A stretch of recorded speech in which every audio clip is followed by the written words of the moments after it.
started. Blacks in technology. Blacks in technology. Blacks in technology. Blacks in technology. Blacks in technology. Blacks in technology. Good evening, everyone. Welcome to the Blacks in Technology BITTech Talk Podcast, episode number 99. We are one episode away from number 100, so that's big. That's big. We'll be celebrating next episode. So this is your first time listening, we are a podcast show where we talk to people of color who are engineers, innovators, educators, inventors, entrepreneurs doing amazing things in the world of technology. This is the podcast where they share their stories, experiences, ideas, knowledge, and perspective on tech with the BIT community. I'm your host, Greg Greenlee, and we're broadcasting, what is today? August 4th. 2016. And if this is your first time listening, you can find us at www.blacksandtechnology.net. We are also all over the Twitters. We are at Black and Technology. That's BLKINTECHNOLOGY. We're also on Facebook, so it's facebook.com/Blacks and Technology.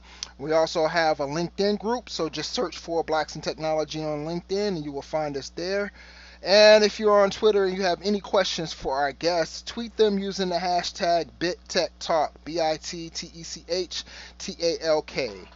Blacks in Technology is a tech-focused community and media organization, and we're focused on increasing diversity in technology through increased visibility and participation of people of color in technology. And we're always focused on forming new partnerships and opportunities to assist our members with their continued professional growth and development. So if you want to partner with us, or if you have any general inquiries related to sponsorship, send those to contact us at blacksandtechnology.net. So we have a few announcements. I want to get through those real quick, and then we'll bring on our guests. So we have our partnership with Usenix. So this partnership will provide selected members of the BIT community with an opportunity to attend many of the numerous Usenix technology conference happening all around the globe. The Usenix Association is a community of engineers, systems administrators, scientists, and technicians working on the cutting edge of the computing world. These conferences have become the essential meeting grounds for the presentation and discussion of the most advanced information on the developments of all aspects of computing systems. So if you are interested in any of the Usenix conferences, we have them listed on our site. So go to our site, do a search for Usenix, and you'll see like the listings for the conferences that we have coming up. What's next? DevOps Day Chicago is coming up, and that's happening on August 30th and 31st at the Summit West in downtown Chicago.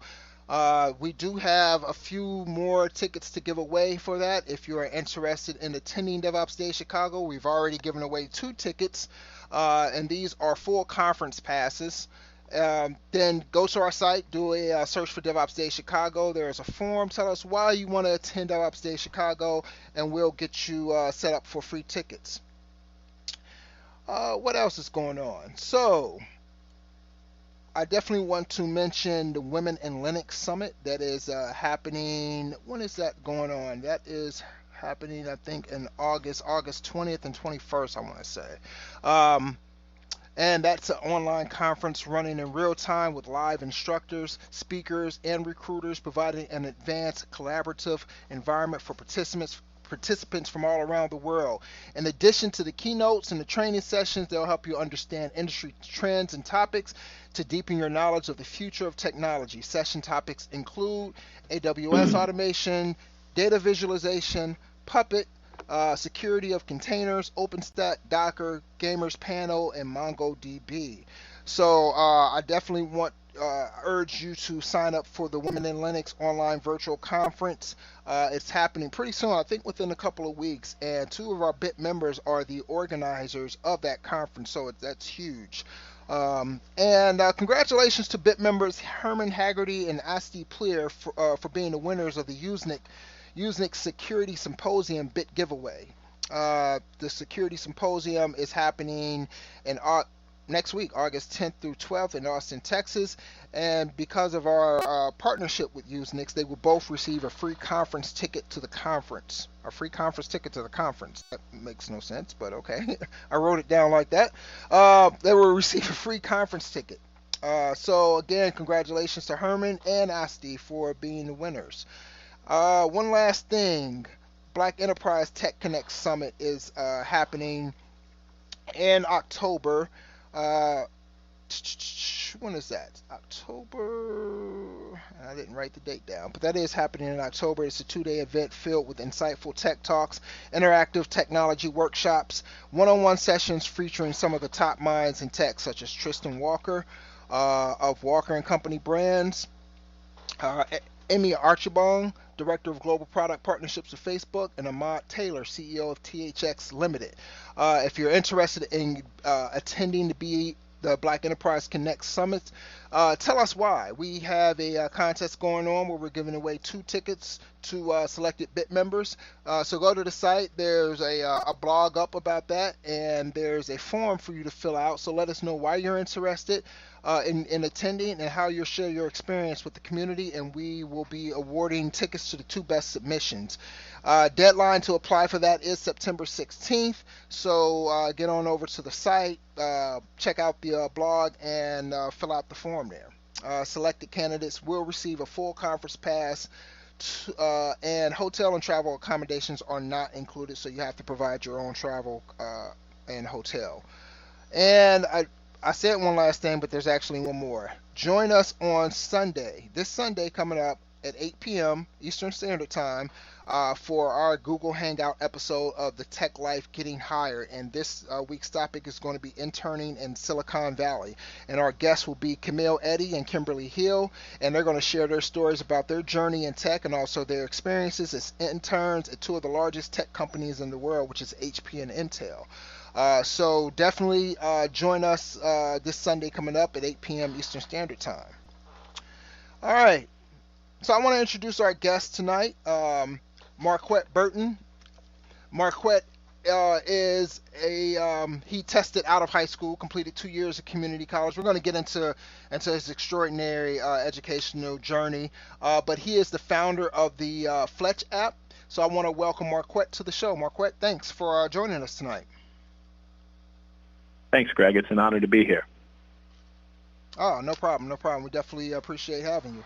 So let's jump right into it. We're going to get into the educational part here soon because I thought that was that's really interesting. I want to hear more about how that transpired. But first off, tell us about a little bit about your background. Where are you from? I'm from Pasadena, which is a suburb pretty close to Los Angeles. Okay. And we talked a little bit before the broadcast. You're now residing in St. Louis and just moved from Chicago, correct? That's right. So we moved our headquarters from Chicago to St. Louis. We had the honor of being an Arch Grant recipient. So that came with funding and the support of a tremendous community, which is really led by Arch Grants, which is a public-private partnership seeking to bring talented entrepreneurs and promising companies down to St. Louis. Ah, excellent. So tell us about your educational journey. I found it very interesting in your bio that you finished high school early. You finished college early as well. Tell us how that whole thing developed. The funny thing is, I think a lot of folks think it's because I'm extra smart, but that's actually not the case. In high school, the counselor goes around during junior year and sits down with this big binder and tells everyone, hey, based on your grades, these are the colleges you should apply to. And when she came to me with her big book, she flipped over the page and ran her finger across my grades and looked me in my eye and said, Marquett, with these grades, I don't think any college would accept you. Why are you still here? Why do you even come to school? You're wasting everyone's time. And for me, that was a wake-up call. I was like, oh, man, I was really counting on going to college because my living situation at the time with my family was a little bit rocky as they were going through some challenges with substance abuse. So I thought, okay, I got to get it together. And consequently, knowing that my grades were so low, I couldn't really go to a proper college. I tested out taking the proficiency exam in California. Then, being in a bit of a rush, I did community college in 1 year. So I do 2 years worth of coursework in 1 year. And then I went to the University of California, Berkeley, studied political science, though at the time I was interested in computer science, but too intimidated.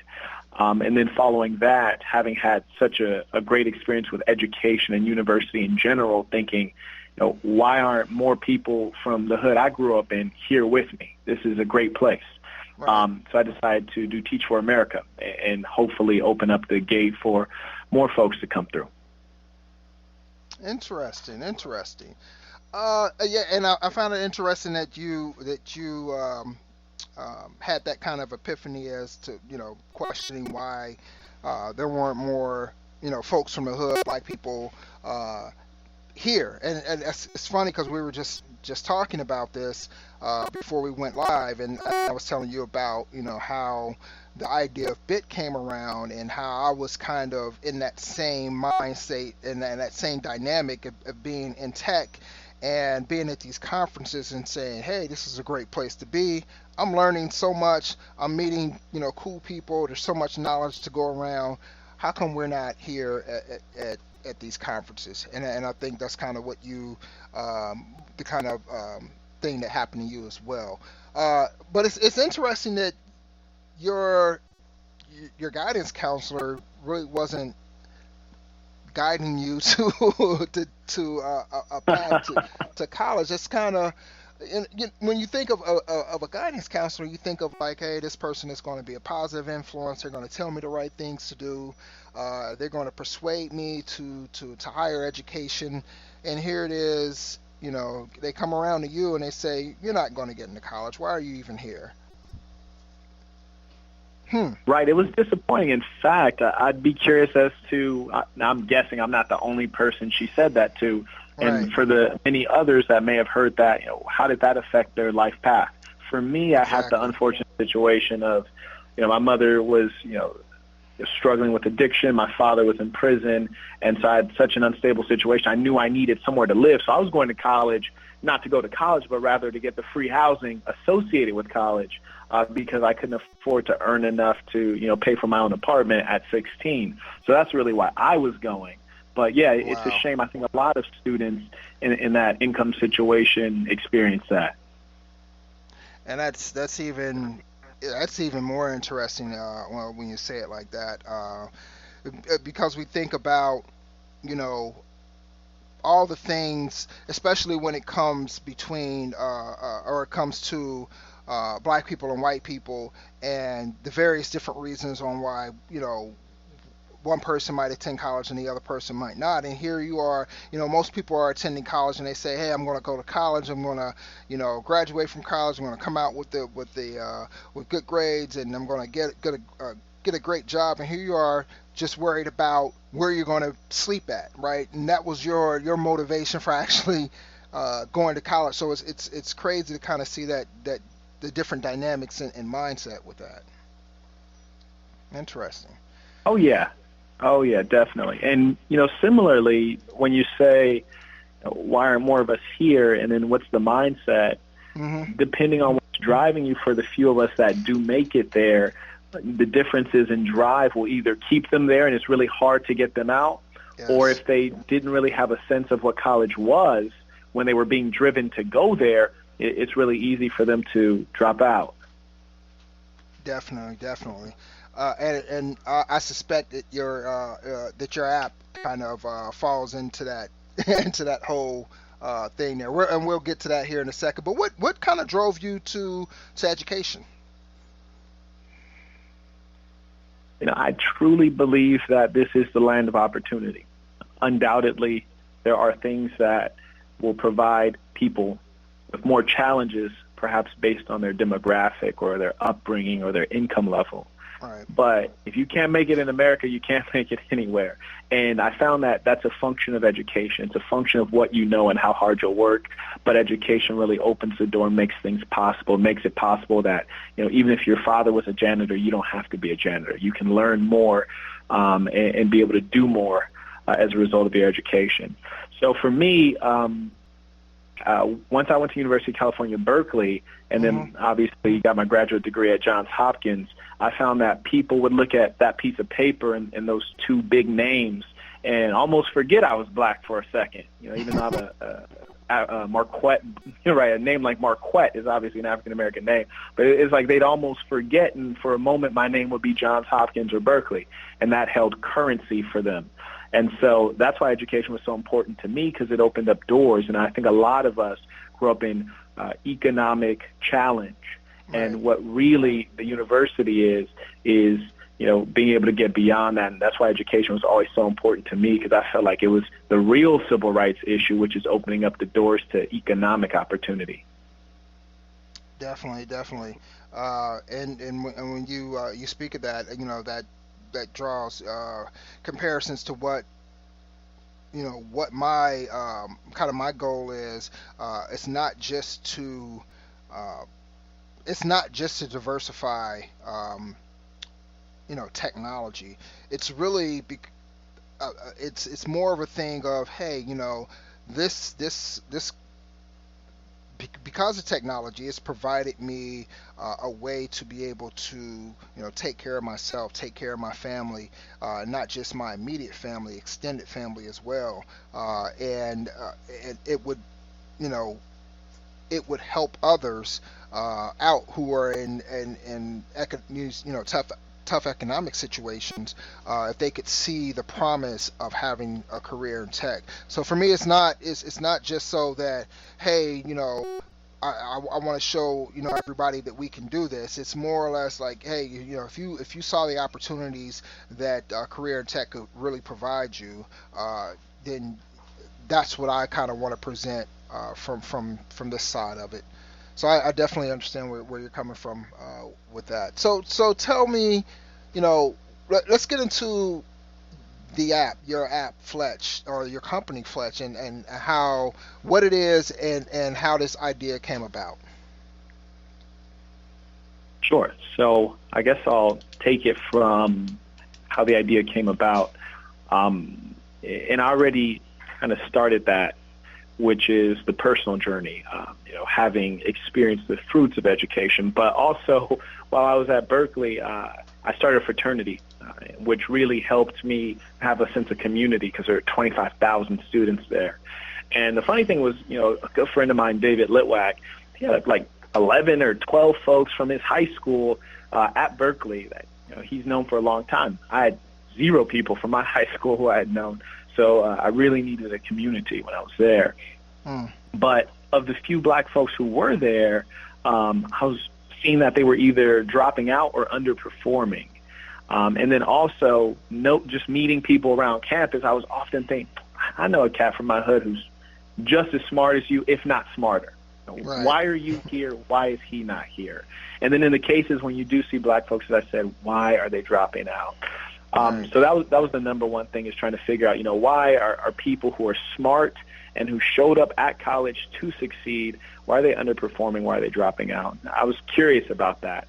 Then once I completed Teach for America, I'd sent a number of high school students that I taught into university, and then, you see them around Baltimore. I did Teach for America in Baltimore, and hey, how's college going? How are you enjoying it? Like, you're expecting them to say, oh, I'm having the time of my life, but too often it was like, oh, I'm taking a break, I'm taking a semester off, which translates to you dropped out, right? Right. You're not taking a semester off, you dropped out.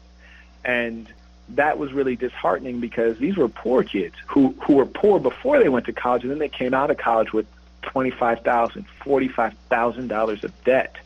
So then I worked for a nonprofit, specifically trying to help students graduate high school, earn their way into college, and then we supported them through college graduation.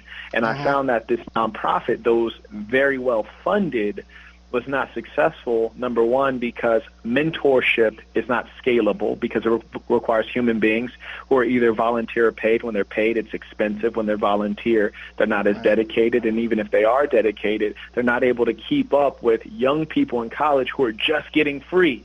They're just becoming adults. They don't want you following them around. Right. So it got me to thinking on how we can provide a way to support young people in university. Then, I'll give you the long version, I was recruited to work for an EdTech company. I visited over 100 universities, colleges, and secondary schools in 1 year. And then you start to notice a trend. And when I'm walking into these college lecture halls and seeing 300 students every time, I was like, oh, okay, I get it. These kids, their whole life, were in a classroom with 25 students. Now they're in a lecture hall with 300 students, 400 students. Advisor to student ratio is 600 to 1 at many of our state schools. They're not supported. They don't have anyone to ask for help. When FAFSAs do, they don't understand the financial aid forms. Neither do their parents. They're not choosing the right courses because they're not getting the advising they need. It's all these breakdowns in support services that occur outside of school. And so I said, okay, I think I can do this. So I decided to found Fletch, quit my job twice. The first time I quit, they said, hey, we like the work you're doing. We're going to keep paying you. We hope you keep working. So then I quit again and been working on this ever since. Great. So I guess. Go ahead.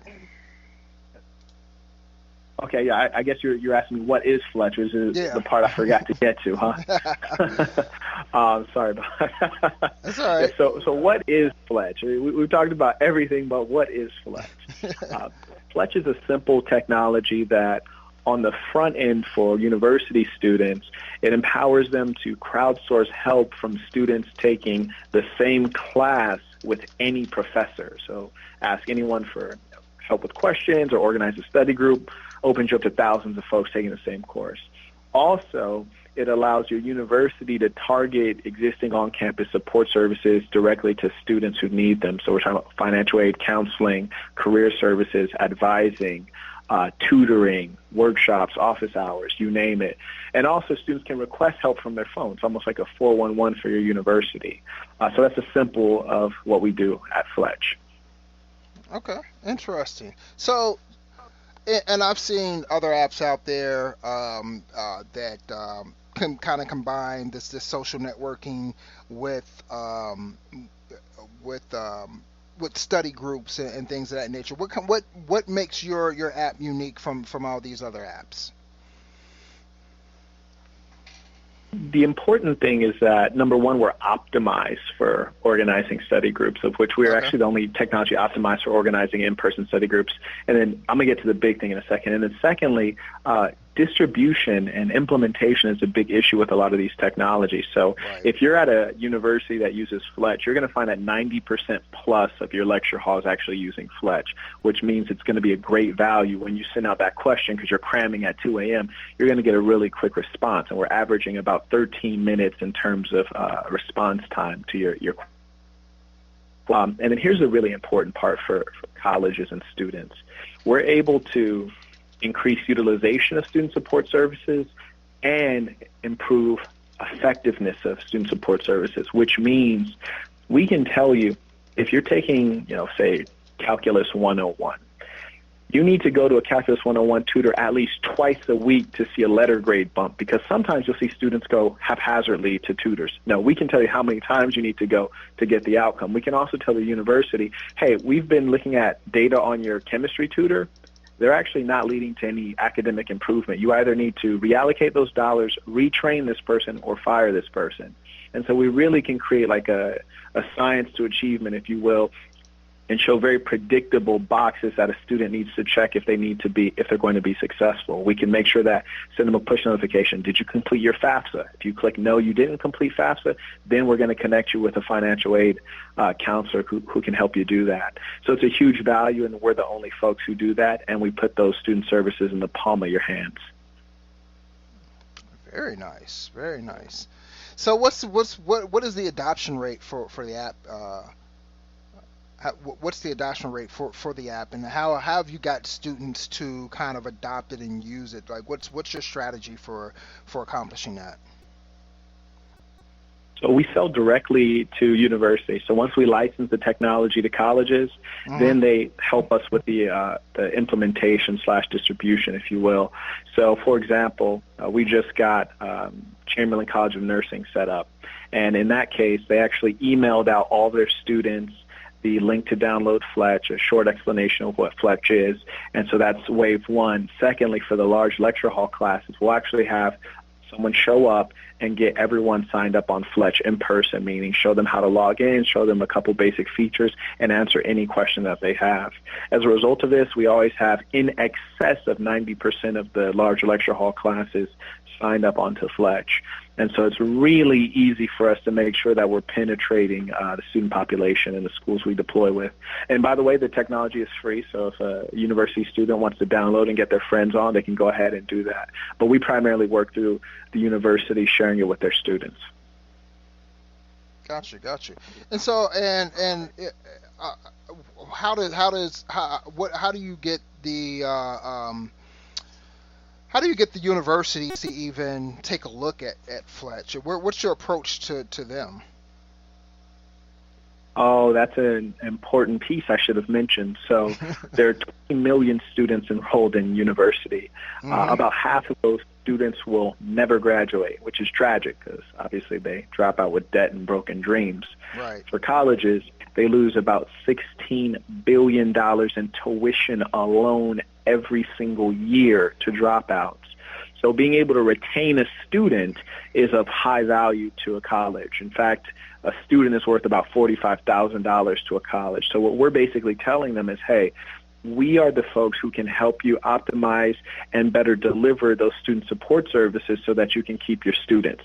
And that's the big value that they see in Fletch, and that's why they're willing to pay a small fee per term to help better support students and keep them on track to graduation. Excellent pitch. I mean, even a small fraction of that that money right there is enough to want to utilize the technology that you're producing. And so, tell us a little bit, kind of how the app works. Like, how do you get information about the study groups? Is that the students are just inputting this information? But and if that's the case, then how are the student support services? How do you get that information? Excellent. So in terms of the study groups, it can be easily organized by any student. So say there's a student named Dell, and Dell is taking Chemistry 10. She can easily invite the whole class to a study group, or she can invite just folks whom she's identified as buddies, or she can pick out individuals from the class list.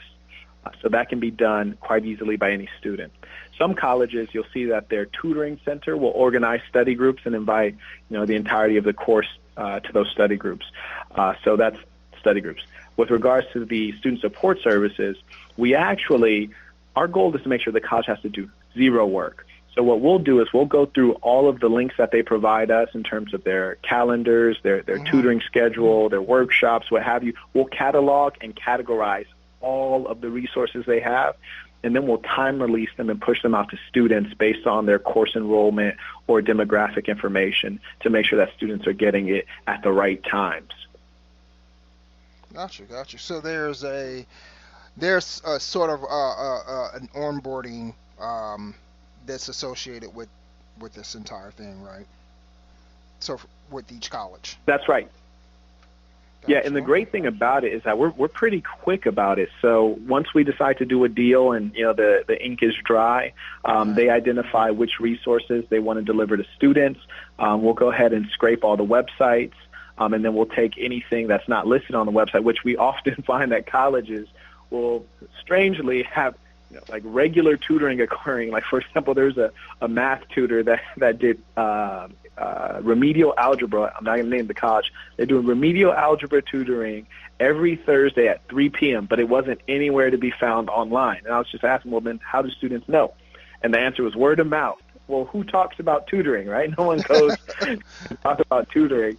Right. So that's kind of one of the big values we're able to offer our clients. Great, great. And how many colleges do you have signed up right now? We have students using Fletch at approximately 113 colleges. We have deals with about 3 colleges and 2 nonprofits. And that's primarily because one of the deals is with the largest university in the United States. So that keeps us fairly busy.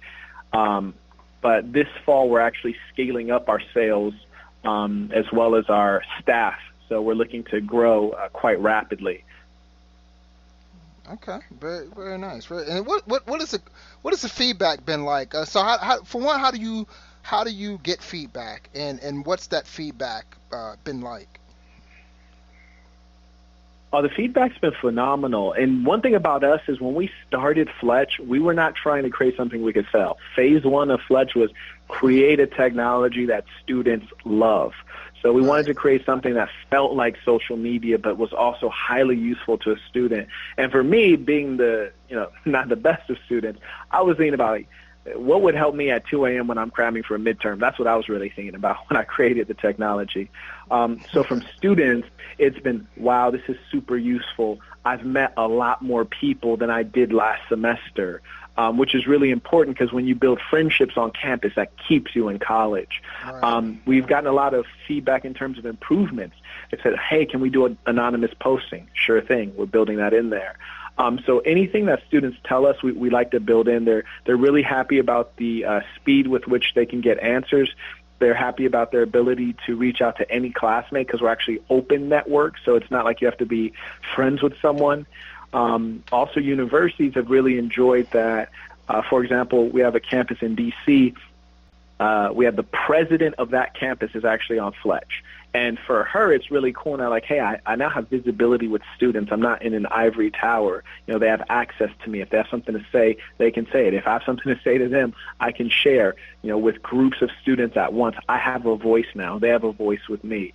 And for us, that's really powerful. Interesting. So I'm going to take this back a little bit, and I want to talk about how you went about. So you got the idea for Fletch. So how did you go about actually building the platform? How, and take us through, your initial, I guess the initial part of building the app. Like, did you prototype it first, and then where did you go from there? How did you begin to build your team? Oh, those are the important parts of entrepreneurship. So I'm happy to elaborate on that if I can save anyone from going through pain. So, right? You know what I'm talking about. Yeah, definitely. First thing I did was a lot of learning. And I know you as an engineer and technologist know about this. You're constantly learning. So first I had to teach myself UI, UX so that I could at least wireframe the entirety of the app and create some semblance of a user experience and really have a good understanding of how I wanted the technology to function, what I wanted it to do before I could even figure out if students were interested in potentially using something like this, and then later on figure out if someone would be willing to build it, right? Because idea people, business people come a dime a dozen. Technologists who will sweat and build your product are very rare, especially if you're talking about black technologists. Right. So the first thing I did was wireframed it, got the idea, did some market research. Then once I had a look and had created a web page, just a landing page, created all our social media accounts, and then tried to attract people to the website just to see if the idea made sense to folks. I then went to a Startup Weekend Los Angeles. I pitched this at Startup Weekend LA. Then we had about 6 folks join our team, 3 of whom were technologists. We created a prototype that weekend over a 75-hour period of very little sleep. Then we won Startup Weekend. We were offered about $25,000 from I think it's Imagine K5 was the name. I don't want to get that wrong. I'm pretty sure it was Imagine K5, but they didn't seem like a good group of people. We talked to some of their previous portfolio companies, didn't hear good things, so we decided not to do the deal. But the good thing is that it had created a prototype, and it showed me that there was demand for this product. And so I worked a little bit longer with those technologists. Some of the folks we met at that startup weekend introduced me to Aditya Halan, who's a full-stack developer. Been working with Aditya for in excess of nearly 2 years now, maybe a little longer. And we built the version 1 of Fletch. Then maybe about nearly a year ago, recruited DeAndre Lewis, our current chief technology officer, Duke University educated computer scientist, and he's been working with us to build out our analytics and our college administrator facing product. And so now we have a pretty strong team, a very strong product that's constantly evolving, but it did take a lot of work to build that team, and a lot of that is very strategic networking and definitely letting people know constantly what you do and what you need. Very interesting, and thank you for that information. I know there's people out there with amazing ideas, and they kind of get stuck in the beginning phase because they don't know where to go from, with their idea. What are the next steps? How do I go about building my team and things of that nature? So I definitely appreciate you giving us those jewels of information. So what is it that you look for in a team member? Depends on what I'm hiring them for. There are a few different things that, depending on if they're on the technology side or the business side. But one thing I can say for certain, 100,000%, and I have made bad hires for the record, is that I look for the number one quality is, will you work for free? I don't want you to work for free. But if you wouldn't work for free, you're not someone I want to work with. As a founder of a company, I've traded in every comfort I've had. And my comfort's meant a lot to me because I grew up in poverty with very little. So once I was able to acquire, a convertible BMW, buy my own home, you think of these things as like things that make you feel like you've made it out of the gutter. Right. But you have to trade those things in when you start your company. You have to sell the BMW. You have to let your house go into foreclosure. You have to, I never had a credit card my entire life because I didn't believe in credit. You have to take on your first credit card. You have to take on debt. And you're doing all of this without a paycheck. And when you're bringing on folks, either giving them equity or giving them pay, you're never going to find anyone as passionate about you are because it's your own baby. But you do want to find people who are very hardworking, who at least understand how passionate you are and are willing to put something on the line. People who are going to stick it out maybe when you can't make payroll 1 month. People who can see the future vision and value. And those are the people I look for. And to figure out if you're that person, I definitely want you to work without being paid to see where your head is and see where your work ethic is.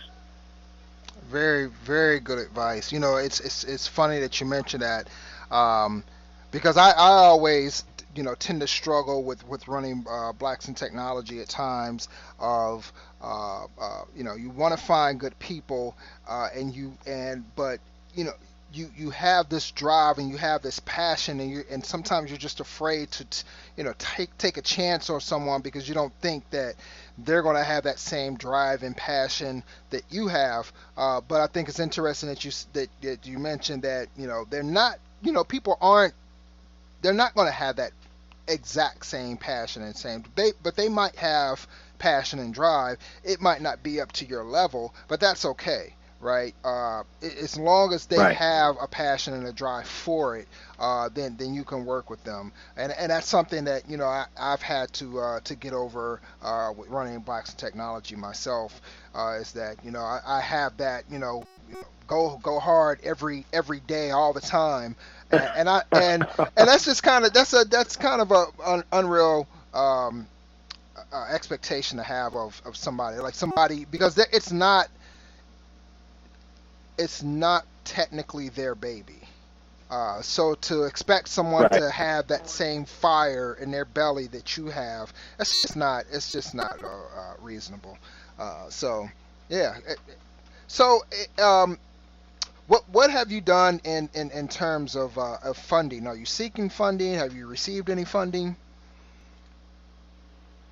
I think we've put about 200,000 away so far, Okay. and now we're going to raise about 800,000, and we're going to raise that 800,000 to close another 10 campus-wide deals and bring on another 250,000 students, and so that should carry us pretty far. We're in growth mode right now. Wow. Wow. That's excellent, man. I commend you. Um, I love hearing black people, this in this tech industry making moves and making it happen. And I tell you the biggest reason why.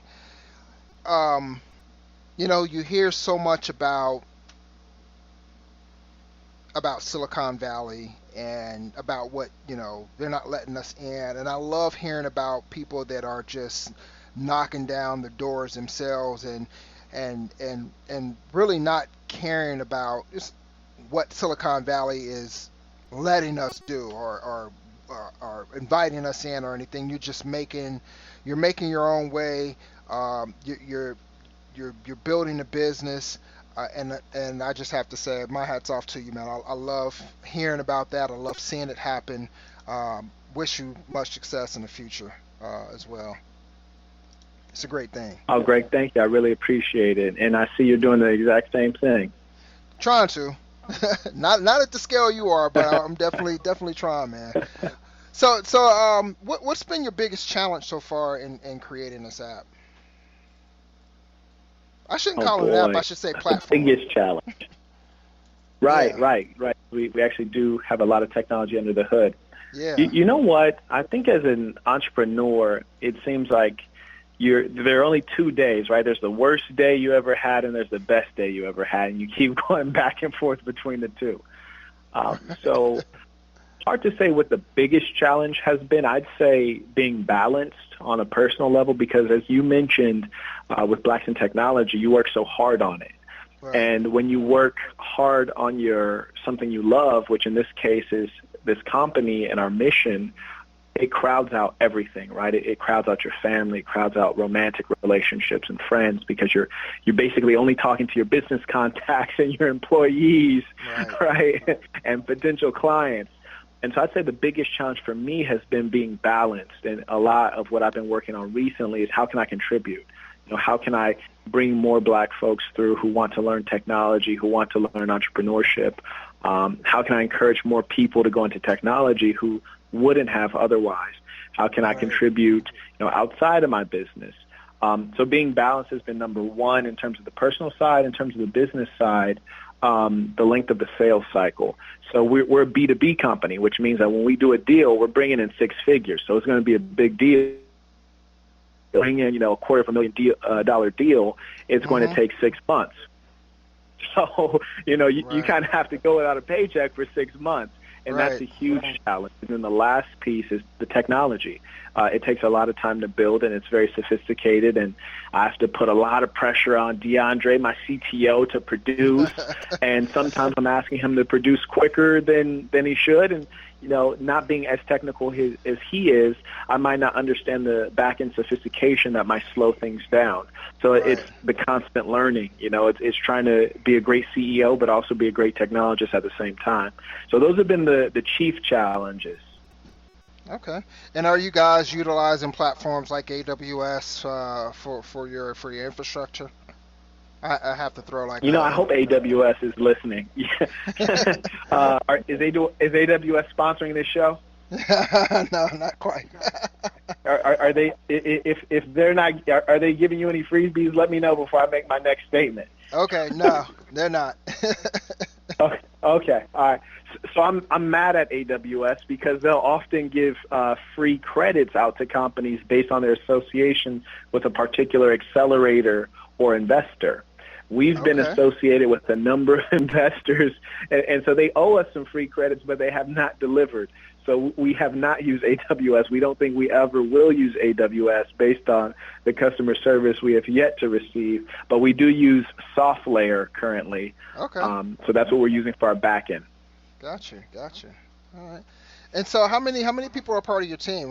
What's the count up to right now? So let's see. So we have four full-time employees. We just hired our implementation manager in St. Louis, which is Gabriel Owens. And we have a number of part-time folks. We have about 6 part-time. So 4 full-time, 6 part-time. So got about 10 folks now. And we're looking to open up another office soon. Okay, so are you hiring at the moment?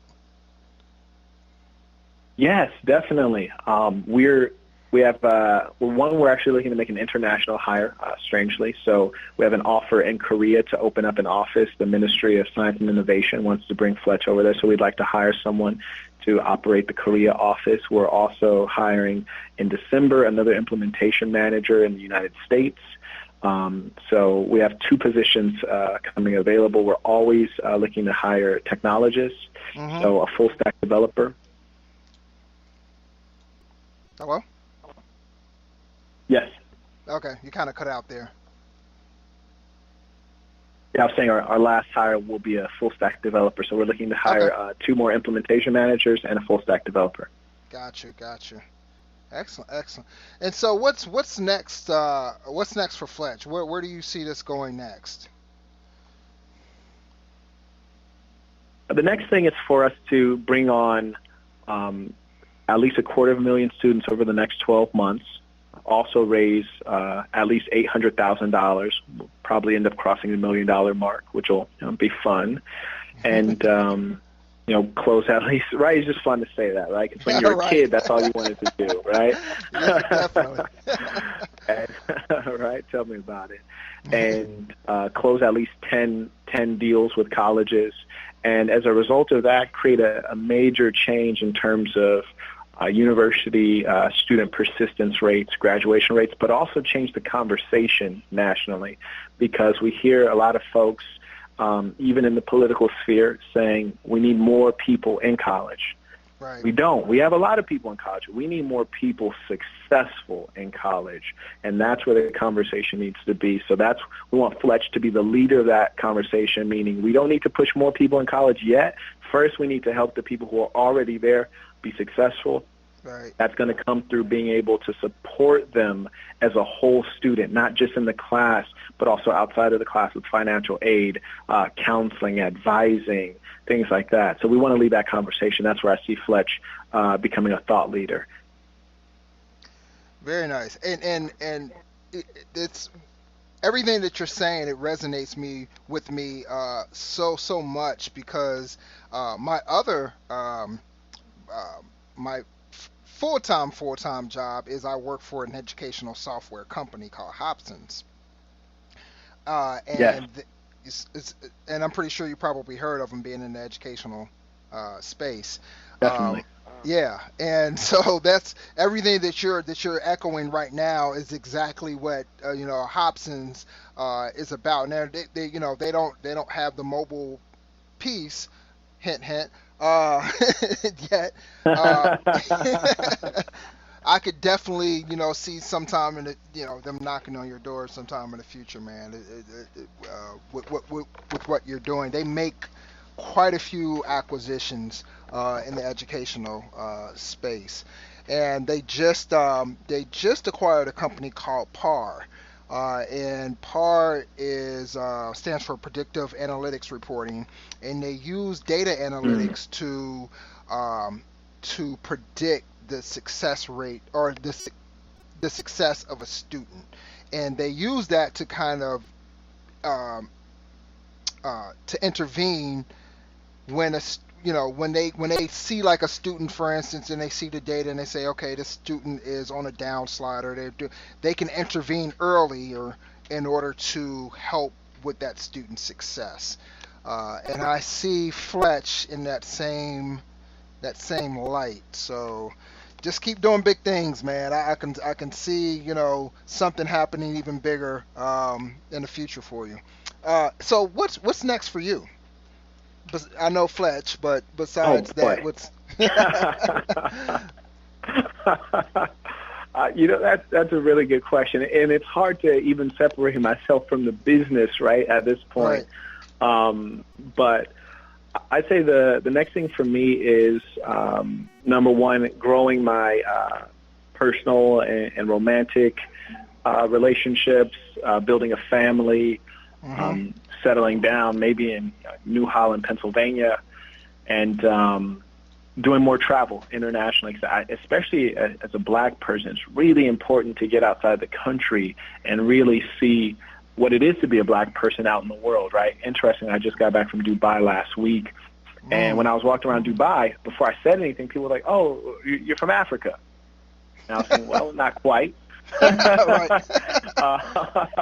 Not directly. And then I started talking, and I started talking, and they're like, "Oh, you're from America." And just seeing, like, how people view you. But also the interesting thing is a guy in the airport was telling me before I got to Dubai, he's from Saudi Arabia. He was saying, he says, they have a problem with black folks in much of the Arab world. And I said, oh, man, I was like, that's a shame because I'm going to Dubai. He says, no, you don't have to worry about that because you're not black, you're an American. And I thought that was also really interesting in terms of identity. Yeah, he says, you're not black there, you're an American. I was like, okay, that's interesting. But I say all that. So your nationality overcame your race in Dubai. Interesting. In Dubai, that's right. Dubai, yeah. Right. Isn't that something, right? Because they see you as a person from a wealthy place. You're a first world person. Wow. Whereas if you're just black without being from America, then you're a person from a lower place. You're a third world person.